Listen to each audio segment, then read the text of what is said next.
Hi, I'm Jen Kay, and I'm here today at the Arizona Natural Health Center in Tempe, Arizona. I am so excited and honored to be hosting this segment of Natural Remedies for common and sometimes not so common conditions. Today's segment focuses on ADHD and how this particular condition can be treated with natural remedies using a whole person approach. Today, I'd like to introduce you to Dr. Oskin. Dr. Oskin is one of the many doctors here at the Arizona Natural Health Center who treats ADHD. Dr. Oskin, welcome. Hi. How are you today? Good, how are you? Good, thanks so much. Thanks for being here. Oh, thanks for having me. You know, ADHD has become such a common buzzword, and what I'd really like to find out from you is what really is ADHD and what are some of the common symptoms? Sure. ADHD is actually the most commonly diagnosed psychiatric condition in kids, affecting 3 to 5% of our children in the United States. Some of the most common symptoms include things like difficulty staying on task or finishing projects. These kids that are constantly losing things, they can't remember their homework or they're losing their keys every day. They can sometimes have temper outbursts and can include bossiness. Sometimes they can even have decreased self-esteem because if they can't focus long enough to finish math problems or their homework, it can sometimes affect their grades in school, which can then negatively affect their self-esteem when they then have the negative self-talk if they don't feel like they're living up to their full potential. Sure, it becomes an inevitable snowball. Some kids have a hyperactive type of ADHD, and those are the kind of kids who seem like they're always on the go or like they're driven by a motor.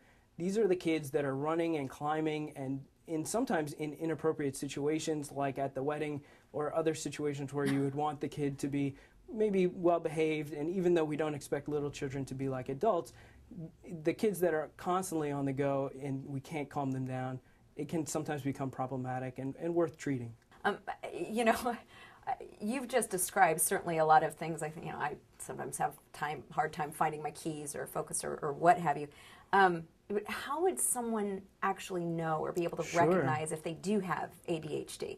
Sure. Well, the thing is that it's diagnosed mostly by a clinical picture. There are no labs or imaging right now that are used in the diagnosis. But really what we're looking for as doctors is something that's so detrimental that it's actually affecting the child in more than 2 settings. So it's significantly impacting them at home. Perhaps they're not functioning well in school, or it's really significantly affecting their grades. And so that's really how it helps us come to the diagnosis according to certain standardized criteria. Okay. And so if I may ask, it sounds to me like maybe there's even certain ongoing patterns of behavior, not just sort of a one-time, outburst or challenge or one specific class, maybe in multiple areas. Is that right? Yeah, exactly. These kids often will have, usually for the diagnosis, these kids will have problems that start before the age of 7. Wow. But often they're not found until they reach elementary school age, even if they showed tips of these types of problems when they're really young, because we really don't see them really having difficulty thriving and having success in school until they're in another situation outside of the home where we can pick up on those problems. So once they're placed in maybe a little more structure, right? Because otherwise kids are just kids, right, it's to be running around playing. And so once they come into that environment, that's one of the reasons why you begin to notice it a little bit later. Is that right? Right. Okay. So tell me then, if once maybe you have an indication, of ADHD and maybe go so far as a diagnosis, you get that information. What are some of the treatments for it, really? Sure. Well, in conventional medicine, traditionally, kids with ADHD are treated with 2 basic treatments. One is behavioral modification techniques. These are great. They're essentially tips we can give teachers and parents to help the child thrive at home and at school, giving them techniques to help them focus or to plan their day.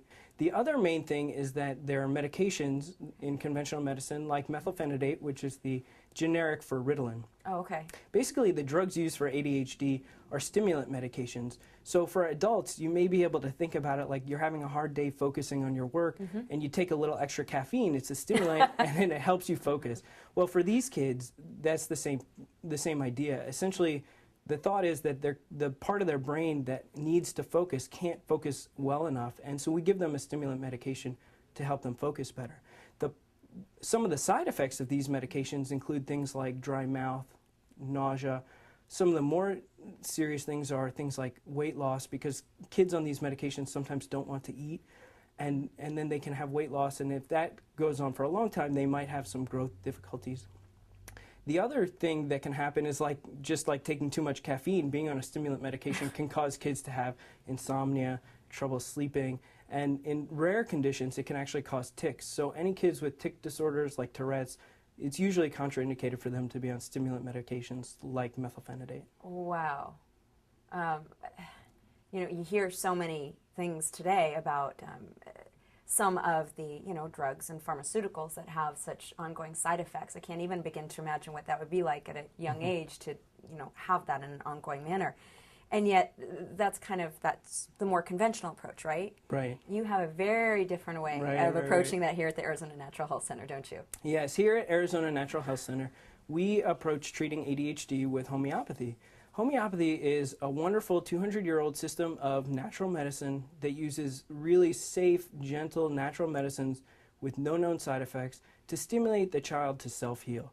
It's really amazing, and I love using homeopathy, especially with kids, because they react so well to homeopathy and they get better, and it really helps families, and it's just an amazing thing to see. Your whole face lights up just talking about it. I'm like, wow, that's so cool.